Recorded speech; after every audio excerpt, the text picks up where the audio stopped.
بشرا صاحبہ نے ہی ایک اور مسئلہ یہ پوچھا ہے کہ نماز کے دوران بچی رو رہی ہے اور ماں اسے قیام کی حالت میں گود میں اٹھا لے اور اس بچی کو اٹھاتے ہوئے قیام میں سورت پڑھے، پھر جب رکوع میں جائے تو بچی کو گود سے اتار دے، تو کیا ایسے خاتون کی نماز ہو گئی؟ دیکھیں، کسی وقت کبھی کوئی گھر کے اندر خاتون نہیں ہے، کوئی مرد نہیں ہے، کوئی بچہ نہیں ہے جو اس چھوٹی بچی یا بچے کو سنبھال سکے، تو ایسے میں وہ بچی اگر شور کر رہی ہے یا رو رہی ہے، نماز کا وقت جا رہا ہے، اس طرح کی اگر کوئی کنڈیشن ہو، کبھی کبھار کوئی ایک آدھ مرتبہ اگر اس طرح کا معاملہ ہو گیا تو نماز شرعاً جائز ہو جائے گی، لیکن اس کو عادت بنانا اور اس کو معمول بنا لینا یہ درست نہیں ہے۔ اور یہ جو میں نے عرض کیا کہ نماز ہو جائے گی، یہ بھی اس وقت ہے کہ جب بچے کے کپڑے پر کسی قسم کی نجاست نہ ہو۔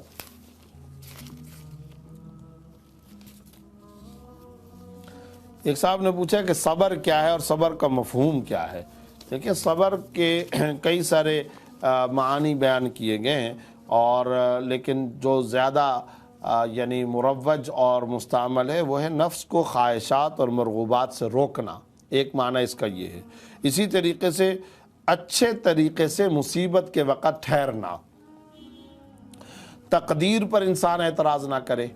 اور خدا کے فیصلے پر شکوہ اور زبان طعن دراز نہ کرے، اور اسی طریقے سے اپنے آپ کو سنبھالنے کی کوشش کرے، اور یہ دل کے اندر بات رکھے کہ اللہ رب العزت نے یہ جو صدمہ، تکلیف، دکھ، بیماری، پریشانی دی ہے تو میں اس پر اللہ رب العزت کی تقدیر پر راضی ہوں، اللہ سے عافیت ضرور طلب کرتا ہوں، لیکن آہو بکا اس انداز میں کرنا کہ اللہ تعالیٰ کے فیصلے پر اعتراض ہو، یا زبان طعن دراز کرنا، یا ماتم کرنا، یا اپنے گریبان کو پھاڑنا، کپڑے پھاڑنا، یا غلط اور خلاف شریعت جملے ادا کرنا، ظاہر ہے کہ یہ سب صبر کے خلاف ہے۔ صبر کی اصل تعریف ہی یہی ہے، اپنے آپ کو گناہوں سے بھی بچایا جائے اور اپنے آپ کو صدمے کے وقت میں ٹھیک طرح سے رکھا جائے۔ میرے والد صاحب فوت ہو گئے ہیں، میں ڈیلی نمازیں پڑھتا تھا، لیکن 3 دن پہلے سارا دن میں نے کوئی نماز نہیں پڑھی، تو اس رات میرے ابو نے مجھے خواب کے اندر ملاقات کی اور مجھے ڈانٹا کہ نماز کیوں نہیں پڑھی۔ دیکھیں، اللہ کا آپ پر بڑا فضل ہے، بڑا کرم ہے۔